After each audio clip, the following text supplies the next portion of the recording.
अभी बच्चे कैसे हैं? अच्छे हैं।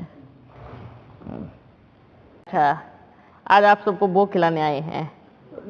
भोग बन गया? बना हुआ है ना? हाँ, भोग खिला के चले जाएंगे। हाँ ठीक है। क्योंकि कई और भी भोग खाने जाना है ना, आज बड़ा निमंत्रण आया है।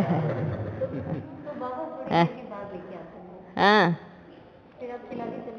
बड़ा निमंत्रण आया आज भोग का। नए नए पकवान आए हैं, है ना। आप बच्चों को क्या लगा? बाबा को क्या कोई लालच हो गई खाने की? क्या करेंगे, इतना सारा आया है तो स्टूल में तो क्या करेंगे बताओ? चक्कर लगाना पड़ेगा ना। सूक्ष्म में सब लेके आते हैं। विचार करो भूख कैसे लगता होगा आजकल। बड़ी सी प्लेट आती है वतन में बैठे होते हैं, वो प्लेट गायब हो जाती है। क्यों? हाँ, क्योंकि भोग लगाने आती है बच्चियां, तो उनको कुछ और याद आता है तो प्लेट गायब। अच्छा, कभी फिर चलो प्लेट रखी है, उसमें से कभी कुछ और सामान गायब हो जाता है।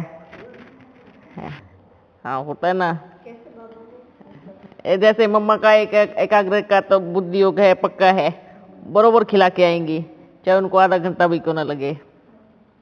ठीक है, कुछ गायब नहीं होता, मतलब पूरा उधर ही रहेंगी, खिलाती रहेंगी। अब सबका बुद्धि योग ऐसे थोड़ी होता है। बनाएंगे तो बड़ा अच्छा पकवान बनाएंगे, पर जब लेने आने की बारी आती है तो बुद्धि योग कहाँ नीचे भटकता रहता है।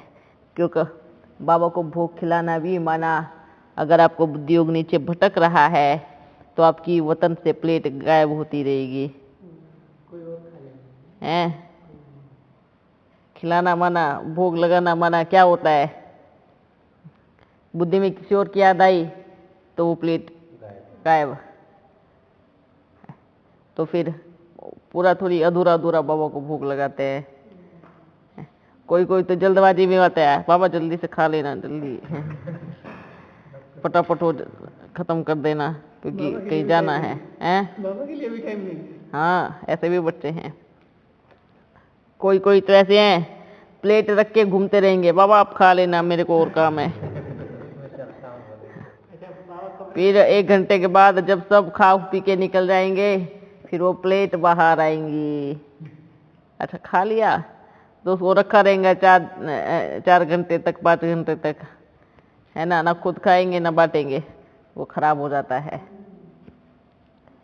ऐसे भी अलग अलग प्रकार के सीन देखते हैं। अच्छा, कोई तो लगाते ही नहीं, कोई तो कहता है बाबा जाने दो ना, आप हमारी थाली में आ जाओ, खा लो, बस इतना ही। और क्या, ऐसे भी बच्चे हैं। अलग अलग प्रकार के बच्चे हैं, सबका अलग अलग संस्कार है। दाता के साथ ऐसे नहीं करना चाहिए, पर है ना। अपना बाबा क्या है? दाता है। दाता को पहला भोग स्वीकार कराना चाहिए, घर में अगर बनता है तो। कौन कौन भोग लगाते हैं? अच्छा, कोई कोई अभी बच्चे बोलते हैं भोग लगाते हैं, ओम करके भोग लगाना है। ये सोचते हैं 3 बार ओम करना है, ओम ओम, भोग लग गया। ऐसा कोई होता है क्या? अरे अगर आप ओम कर भी रहे हो तो दिल से बुलाओ तो बाबा को, बाबा आ जाओ, भोग स्वीकार कर लो, और आपका बहुत बहुत धन्यवाद, आपने मुझे इस समय का भोजन दिया है। कभी याद रहेगा तो कर लिया, अगर याद नहीं रहा तो भूख लगी है तो कहाँ बाबा अपना नहीं जानते हैं, खाओ जल्दी। भोग का बड़ा महत्व है।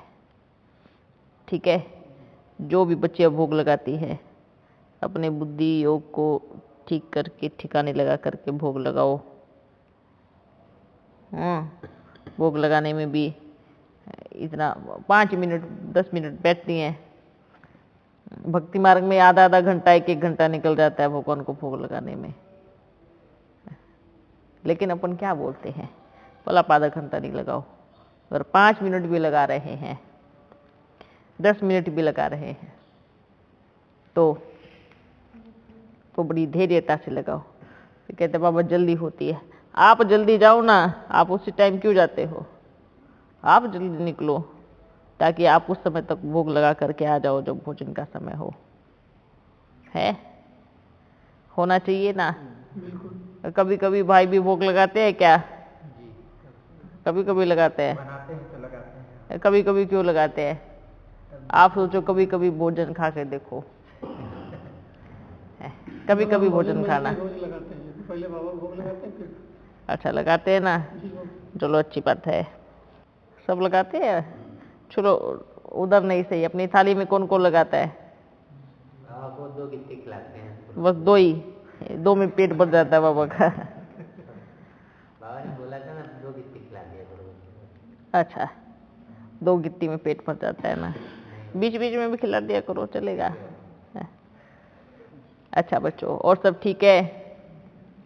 ठीक है, चलो सबको भोग खिला देते हैं, फिर अपन जा रहे हैं। दे दो भाई।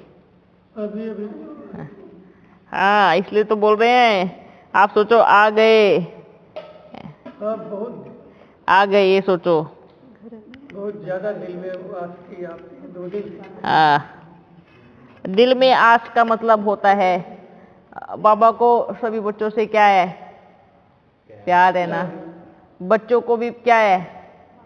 बच्चों को आप बच्चे बुलाते हो, बाप आते हैं, पर रिटर्न में बाप को क्या मिलता है?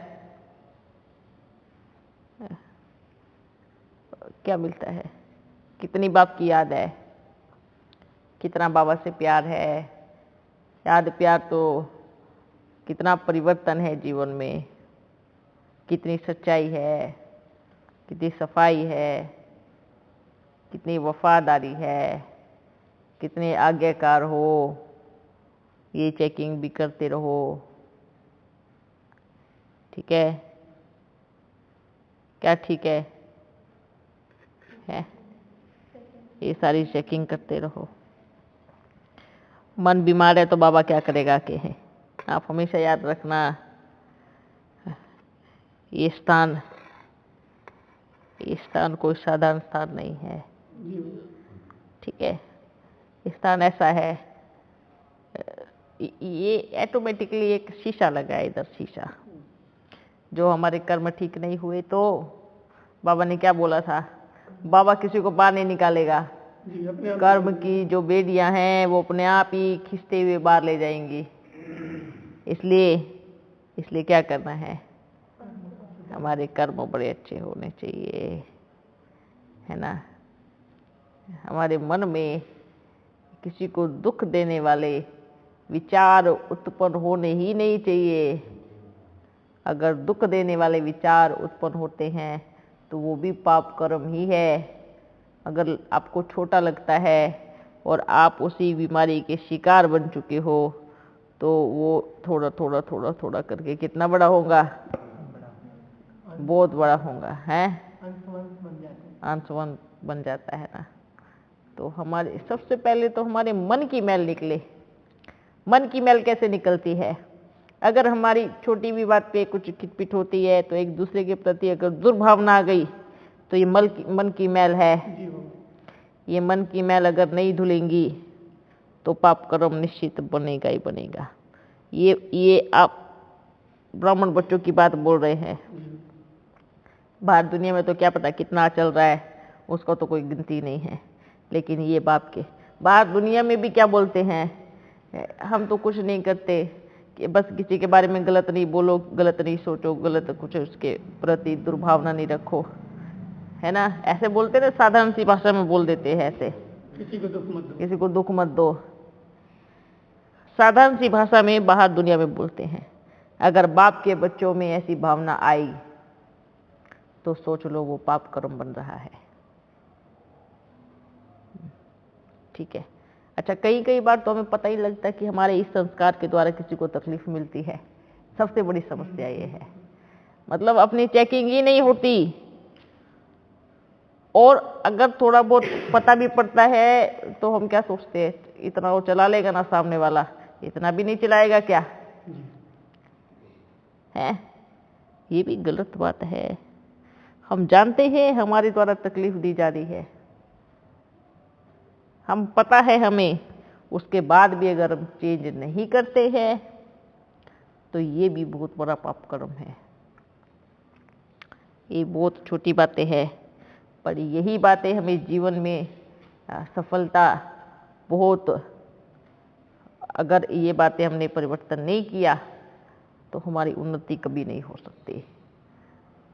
हम चाहे कितने भी बड़े कलाकार या फिर कितने भी बड़े योगी वक्ता बन जावे, पर सफलता आंतरिक रूप से कभी नहीं हो पाएगी।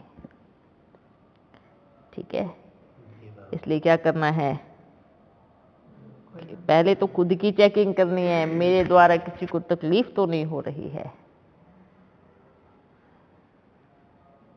और अगर हो रही है तो उसको बदलो। अपनी कमियों पे पर्दा नहीं डालना चाहिए, है ना? क्या नहीं करना चाहिए? अच्छा, एक और बता रहे हैं, कई कई बच्चे ना इधर इधर बैठते हैं बाबा के, जब अपने बाबा आते हैं उधर बैठता है, कोई इधर बैठता है। आप सबको मालूम है उनको दृष्टि देने में कितना दिक्कत होता होगा। हर जगह ऐसा देखा है अपन ने।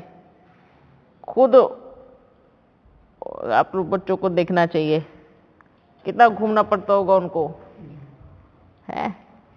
वो कोई ऐसा नहीं है कि उसको अभ्यास है शरीर में किधर भी घूमने का या एक्सरसाइज करने का, है? खुद आगे होना चाहिए, खुद अपने बच्चे उनको भी आगे करो, उस स्थान को खाली करो। इतना इतना एरिया होना है, बस इतना इतना और इतना, ठीक है सबको। और फिर किसी को दृष्टि नहीं मिलती तो पीछे छुप के बैठते हैं, बोलते बाबा ने हमें देखा ही नहीं, फिर ये शिकायत करते हैं। ठीक है, ये शिकायत भी नहीं करनी है। या तो सामने बैठो, या तो फिर अगर जगह नहीं है तो सीधा बाबा से दृष्टि लेने के बाद भले उधर बैठो। किनका? भैया का। क्या? बोले आत्माओं को भोग लगाते हैं उसका नहीं लगाना, आदत पड़ जाएंगी तो छोड़ेंगी नहीं। एक बाबा को इसलिए भगवान को भोग लगाया जाता है, आत्माओं को नहीं लगाया जाता। फिर बाबा, हाँ, अगर आत्माओं को भोग लगाया, उनको टेस्टी लगा, तो फिर वो हमेशा भोग खाएंगी। ये खाना है, वो खाना है, ये खाना है ना? छोड़ के नहीं जाएगी फिर, है ना? इसलिए और खाती भी कितना कितना है। खिलाते रहो, पूरे घर का राशन खत्म हो जाएगा। बाबा ये प्रश्न इसलिए किया कि जैसे कुछ लोग क्या है कि जैसे कोई अगर शरीर छोड़ देता है तो उनके लिए भोग लगाते हैं, इसीलिए प्रश्न किया कि केवल बाबा को भोग लगाना चाहिए। बाबा को साथ में रख के लगाओ। अगर किसी का शरीर छूटा है, उनको भोग लगाना है, तो पहले बाबा को स्वीकार करो और फिर बाबा को बोलो, बाबा आपको अगर लगता है कि उसको भोग लगाना चाहिए तो आप लगाना, हमने आपको लगाया है। ठीक है, ऐसे सोचना है। मतलब कितनी भी महान आत्मा हो बाबा तो भी आप बाप के द्वारा खिलाओ।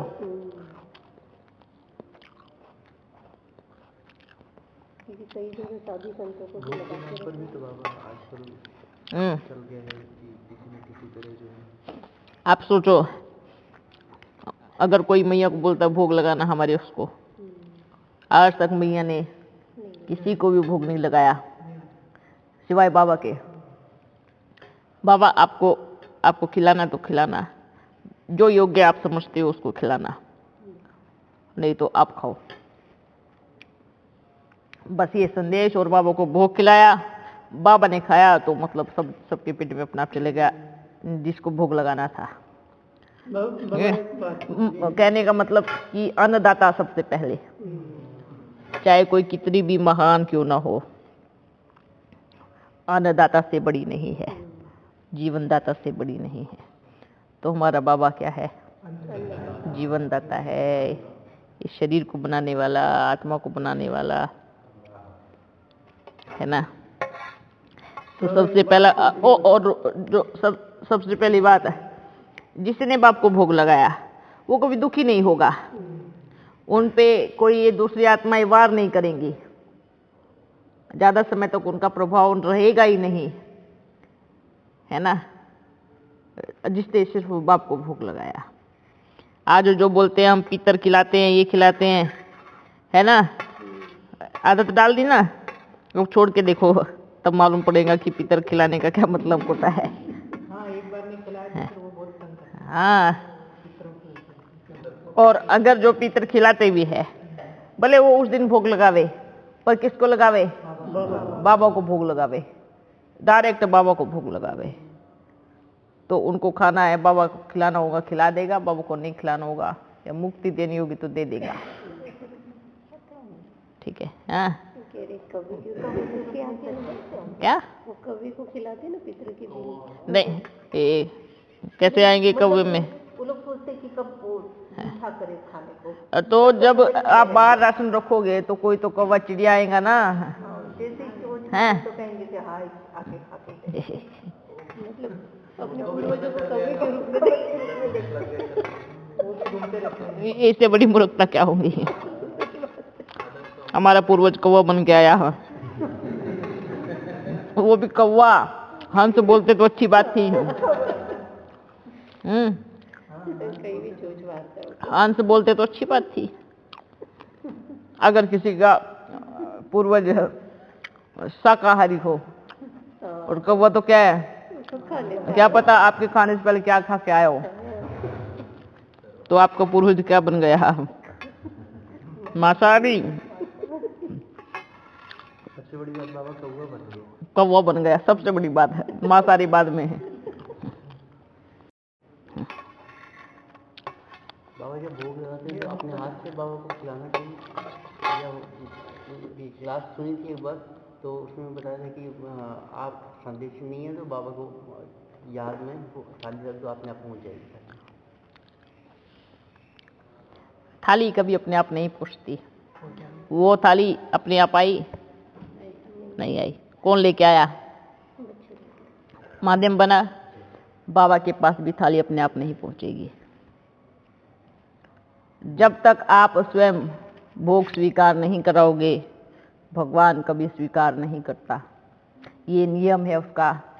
वो बिना बुलाए मेहमान नहीं है, वो सच्चा और अच्छा साथी है, रॉयल है।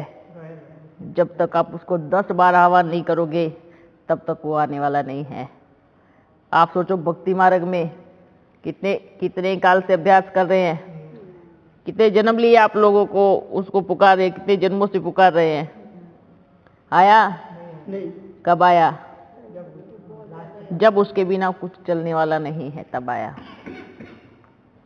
ठीक है, ये नियम होता है परमात्मा का। हम क्या सोचते हैं, बाबा आप तो देख रहे हो ना, आप तो सब जानते हो ना, आप कर दो ना। क्यों? जब तक आप बुलाओगे नहीं, जब तक आप खिलाओगे नहीं, ना परमात्मा खाएगा ना आएगा। जब तक आपकी भावना में प्योरिटी और सच्चाई नहीं होगी। कहते हैं कि गरीब निवास का एक निवाला भले कुछ भी बना करके खिलावे वो भी स्वीकार करेगा, वो है ना। अगर मन की भावनाएं इतनी कड़वी है, चाहे उसको 56 प्रकार का भोजन बना के रखो, वो स्वीकार नहीं करेगा।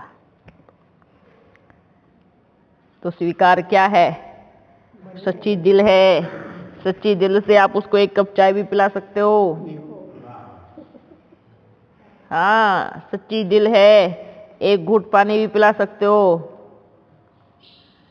ये उसका प्रेम है। बाबा सच्ची और साफ, एक सच्ची दिल एक साफ दिल, हाँ, दोनों में अंतर है। बिल्कुल है। देखो, अगर मान लीजिए हमने बोला कि हम बाबा के साथ तो सच्चे हैं, ठीक है, आप अंदर में बाबा के साथ सच्चे हैं और दूसरों के लिए बड़ी मैल है। जी ठीक है, हम बाबा के लिए आज्ञाकारी है पर दूसरों के लिए मैले कुचले हैं, वो भी ठीक नहीं है। तो ये सच्चाई और सफाई है। ठीक है, आप बाबा के लिए सच्चे हो, मान गए,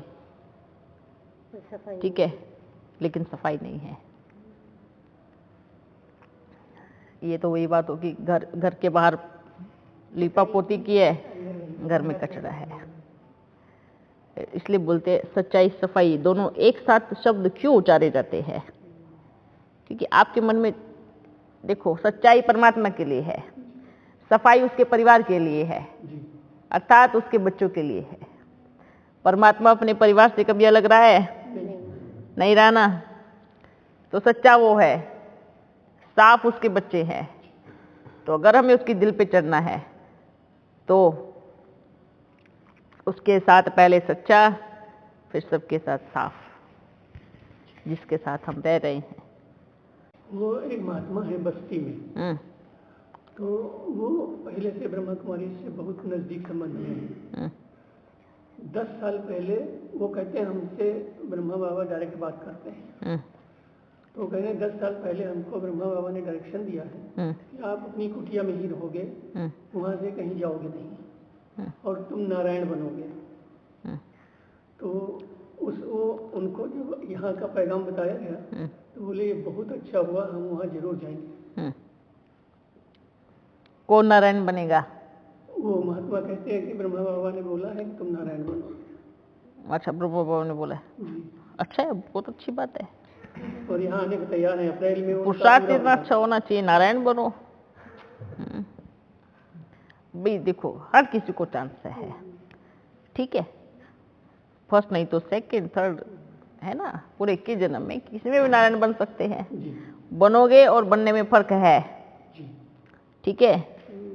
बाबा ने किसी बोल दिया कि आप ये बनोगे, वो यात्रा कितनी दूर है अभी तक, उस पर चलना है, अभी उसका पुरुषार्थ करना है, उतनी मेहनत करनी है, उतना योग्य भी बनना है। हाँ, ये सूक्ष्म वतन और घर का जो अभ्यास है कैसे करें? सूक्ष्म वतन और घर का अभ्यास कैसे करोगे? कैसे अनुभूति होगी? इतना पुरुषार्थ, इतनी एकाग्रता होनी चाहिए। अगर हमारा मन इतना चंचल होगा, बाबू के पास टिकेगा ही नहीं, तो कैसे हम अनुभूति कर सकते हैं उस चीज की, है ना। आप देखो, ये शक्ति अपन कहेगा इसकी अपन में भी कमी थी, लेकिन अब मैया सबसे बात करेंगी ना तो भी ऊपर बैठी रहेंगी। वंडरफुल है ना। 1 मिनट भी बैठ जाएंगी ना तो भी ऊपर चली गई है। ये इनकी अवस्था है ना। कोई तो अभ्यास करेगा, शरीर छोड़े, हम कब छोड़े, मैया क्या करेंगी, लेट गई और चली गई। चाहे घर गिरो, चाहे तूफान आए, चाहे आंधी आए, बैठी है तो बैठी है ना। वंडरफुल अवस्था है, वंडरफुल अवस्था है। ऐसे गोंद के जैसे चिपक जाती है वतन में।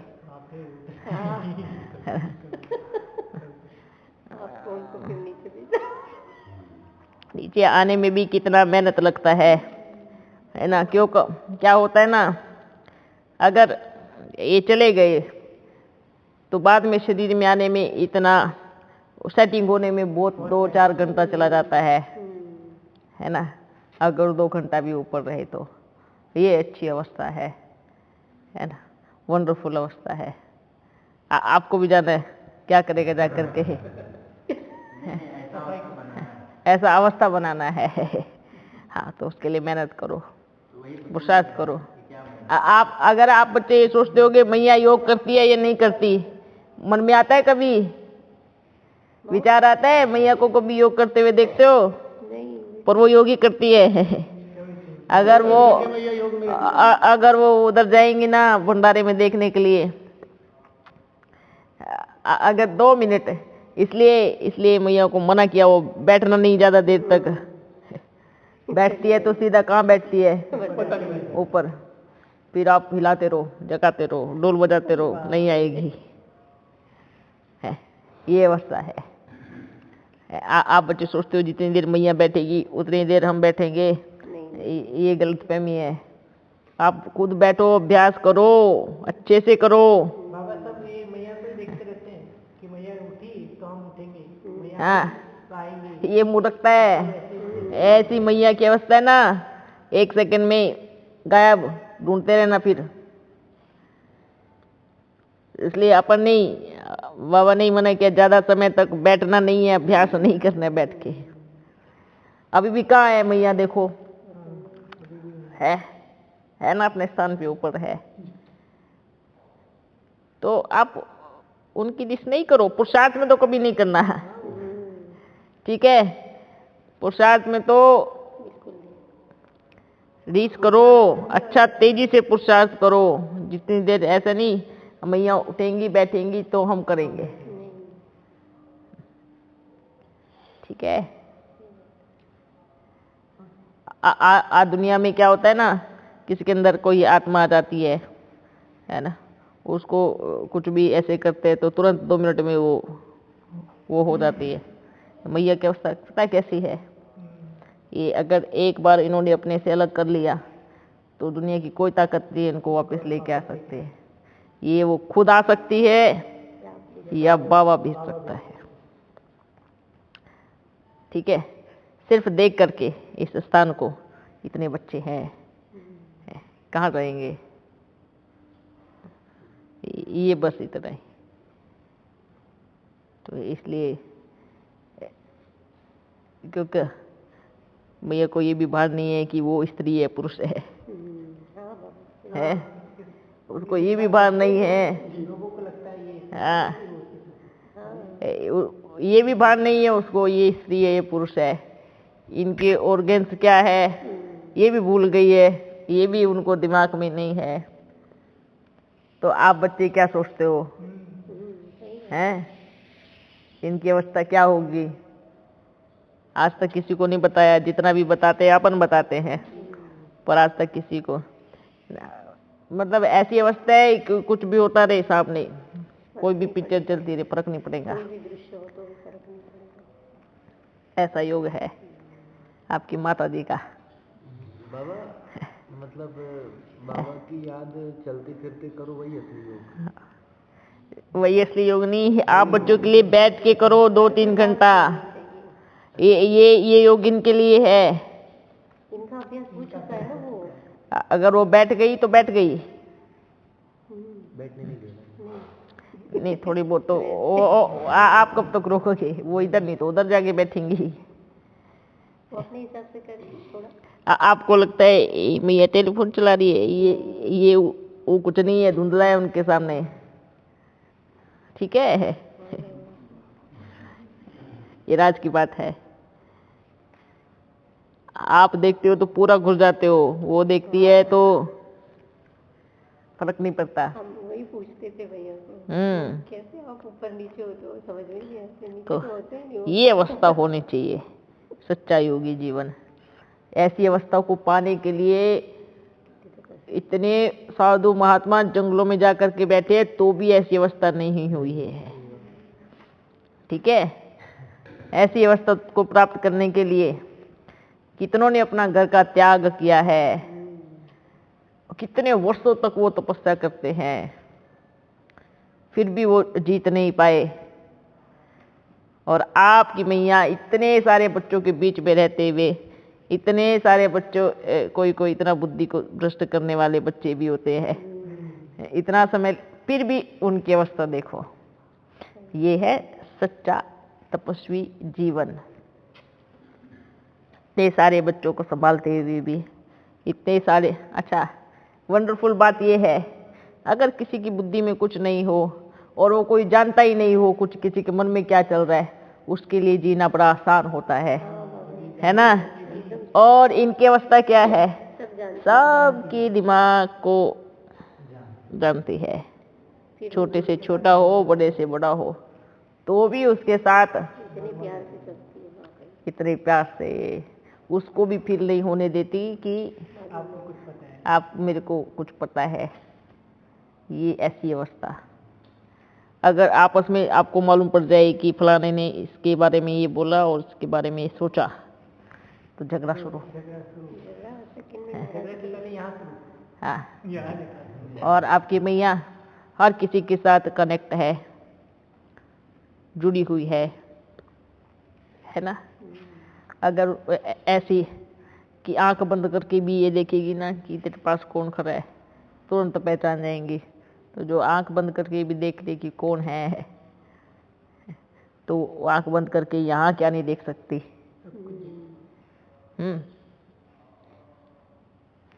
विचार करो कैसी अवस्था बनानी है। इनके माफिक तो 10% भी नहीं हुई है। 1% भी नहीं हुई हैं?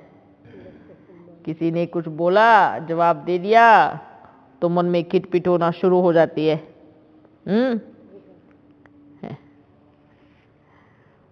सबसे अच्छी बात मेरे मन में क्या है, तो किसी किसी के मन में ये होता है ना, हम शासन करें, इस शासन का भान उसके दिमाग में नहीं है। बाबा बिल्कुल नहीं।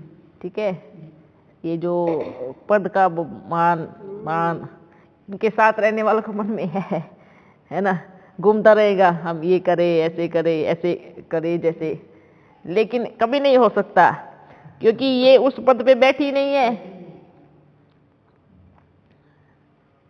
उसके मन में तो वो चीज आएगा ना जो उस पद पे। सिर्फ बाप ने जितना बोला है, निमित्त बन के इतना संभाला है इतना ही संभाला है ना, लेकिन ये यही नहीं है अंदर।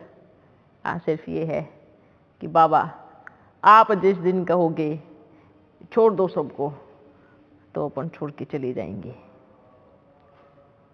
इतनी अवस्था मजबूत है। अगर आप सबको कहेंगे छोड़ दो सबको, तो कुछ तो सामान लेके जाएंगे, आई वेले में कुछ काम आए।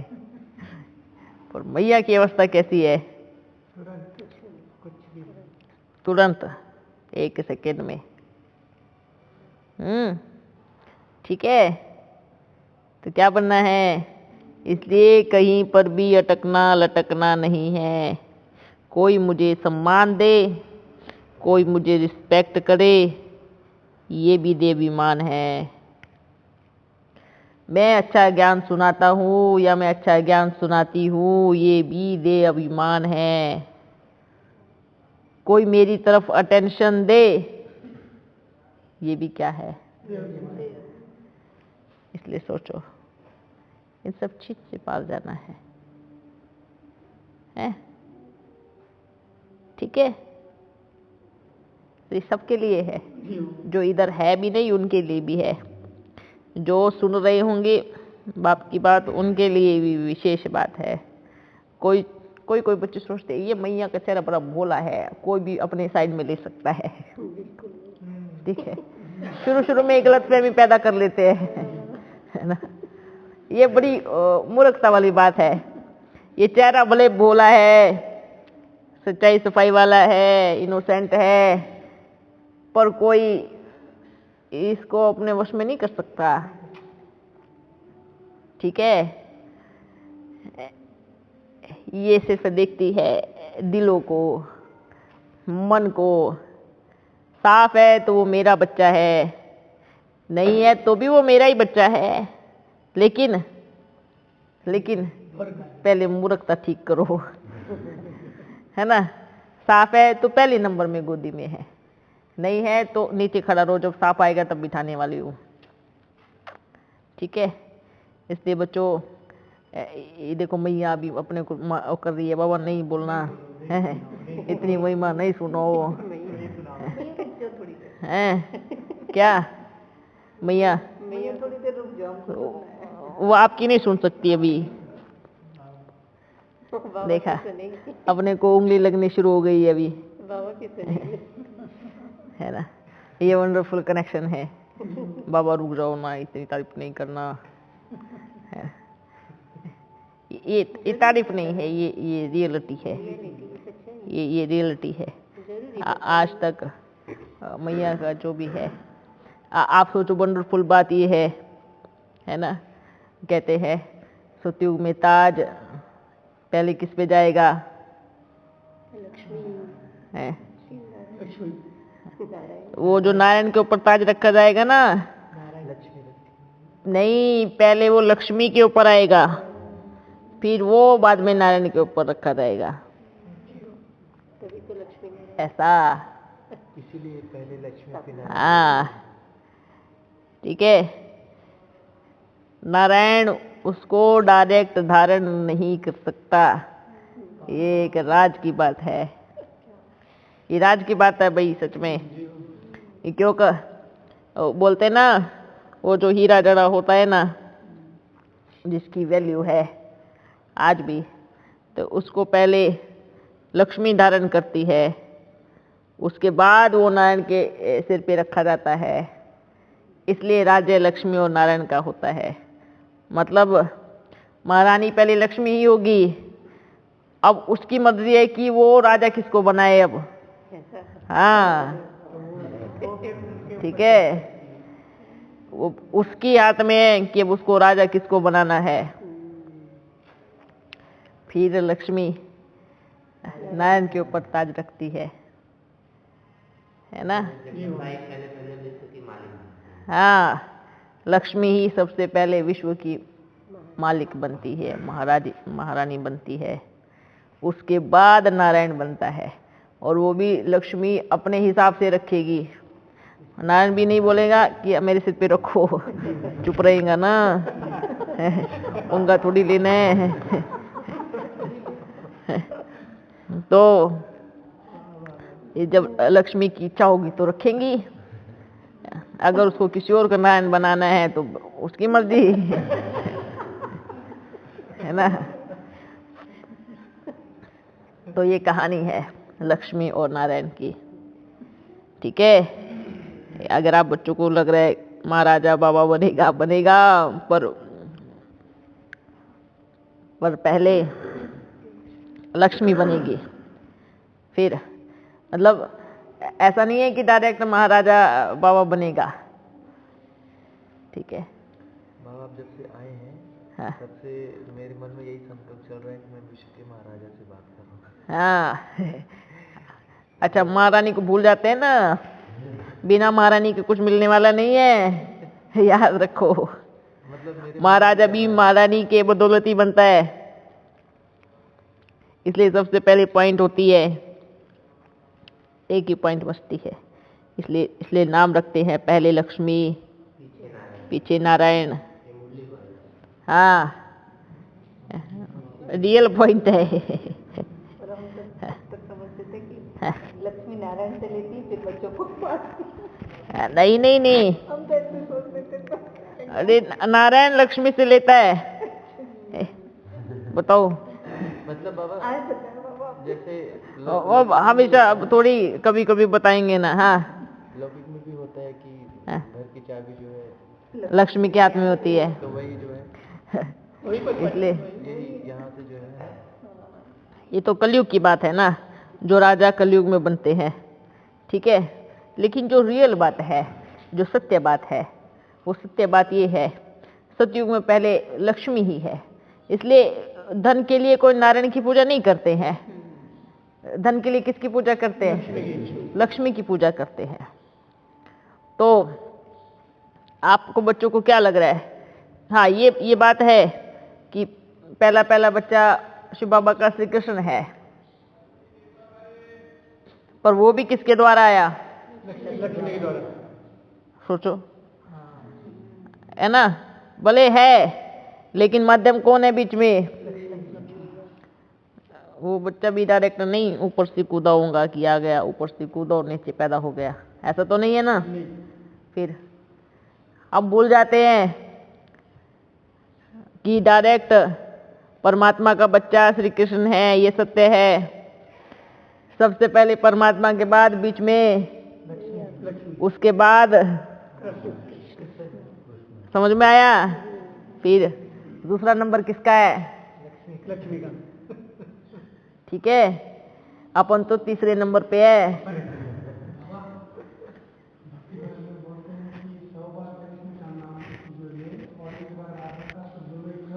हाँ, समझ में आया।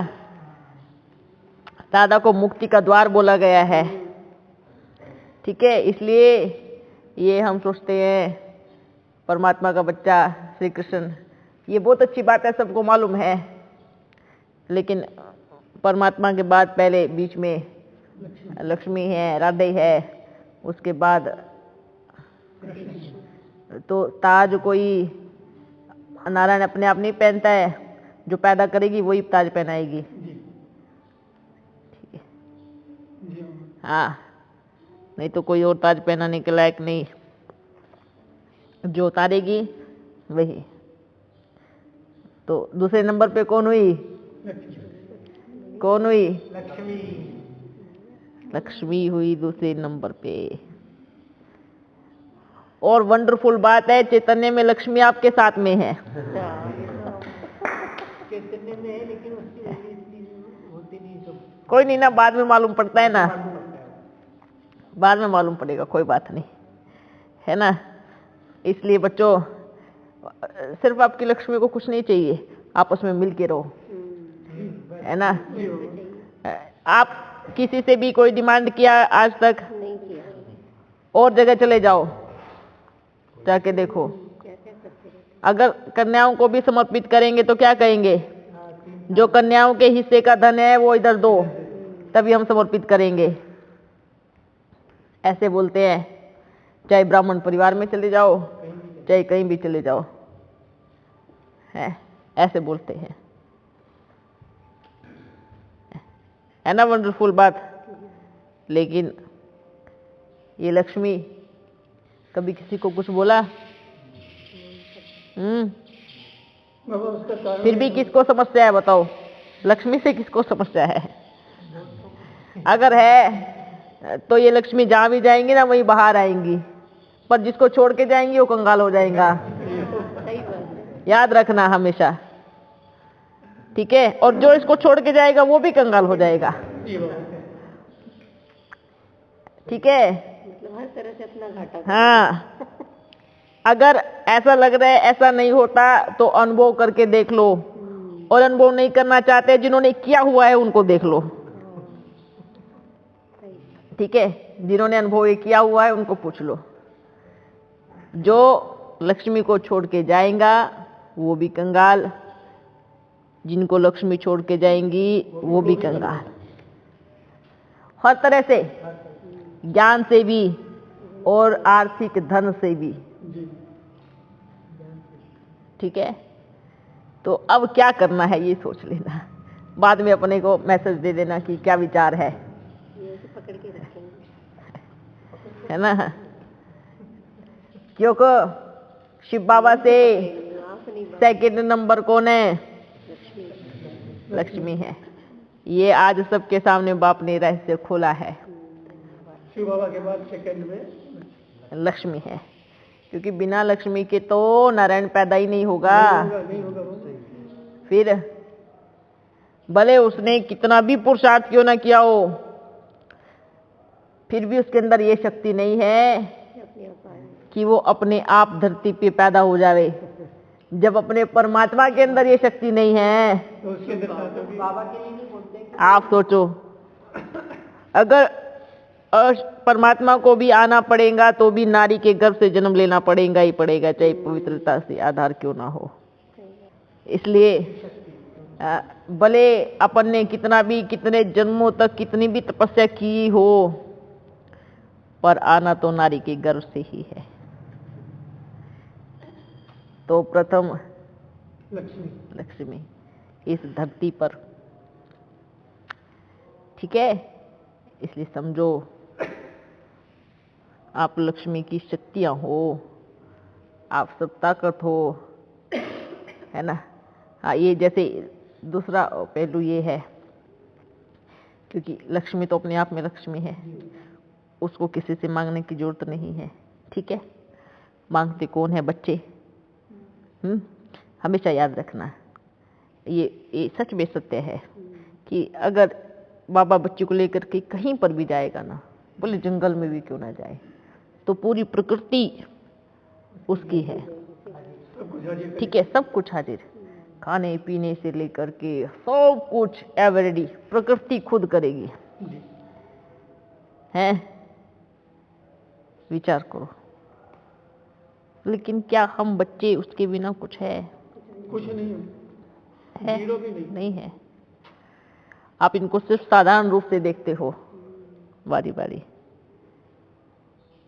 पर इनका जो पीछे वाला जो हिस्सा है ना, ये अभी तक किसी ने देखा नहीं है।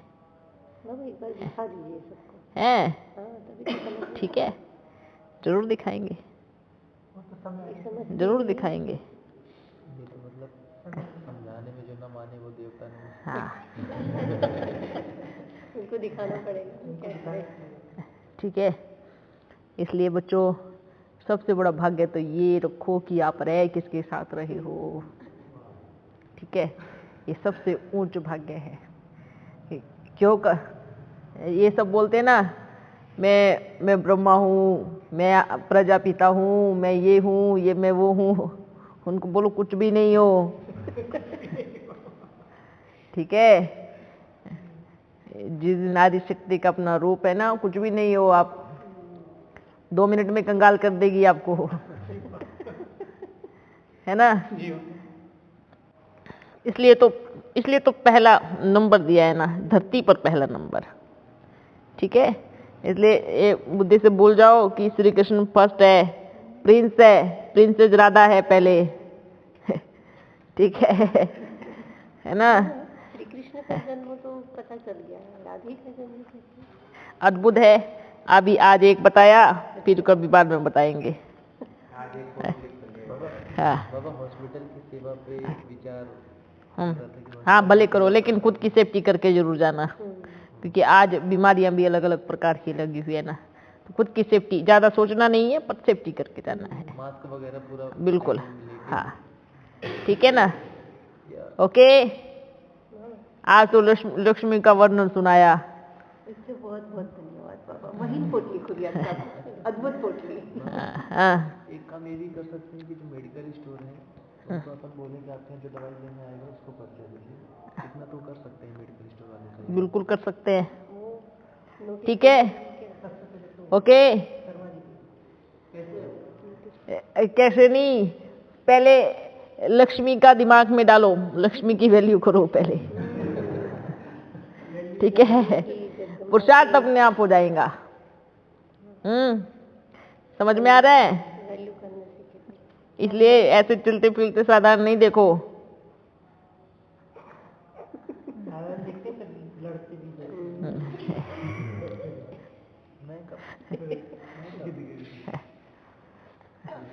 है ना? क्या विचार है? ठीक है ना? तो खुश रहो, क्योंकि लक्ष्मी है तो जंगल में भी स्वर्ग है आप बच्चों के साथ में। याद रखना है, लक्ष्मी है तो जंगल में भी लक्ष्मी है। लक्ष्मी का मेन क्या होता है? बोलते हैं लक्ष्मी धन की देवी बोलते हैं। धन किस चीज के काम आता है? अच्छे आभूषण पहनने में, महल में रहने में, ऐसे ही ना। लेकिन लक्ष्मी का दूसरा रूप क्या है? अगर लक्ष्मी इन सब चीज को खत्म कर दे और जंगल में भी जाके बैठ जावे ना, वहां पर भी लोग अपने आप ढेर लगाने आ जाएंगे, वहां पर भी प्रकृति हाजिर हो जाएंगी। ठीक है, सिर्फ लक्ष्मी को एक पहलू से मत देखो, है ना? इसलिए क्या करना है, ऐसा नहीं कि चिपक के ये सब चीजें, ऐसे नहीं, पुरुषार्थ करना है। प्यारे परम पिता परमात्मा को देखना है। बाबा के प्रति हमारा प्रेम होना चाहिए, माँ के प्रति हमारा रिस्पेक्ट होना चाहिए, रिगार्ड होना चाहिए, आज्ञाकारी पुत्र बनने चाहिए। ठीक है, आप देखो ऐसा समय कब मिलेगा? नहीं मिलने वाला। इसलिए जो समय है भरपूर फायदा उठाओ, क्योंकि एक ही लास्ट बात है, जाएंगे तो भी अपना खोएंगे, आएंगे तो अपना भाग्य बनाएंगे। ठीक है, फिर मिलेंगे।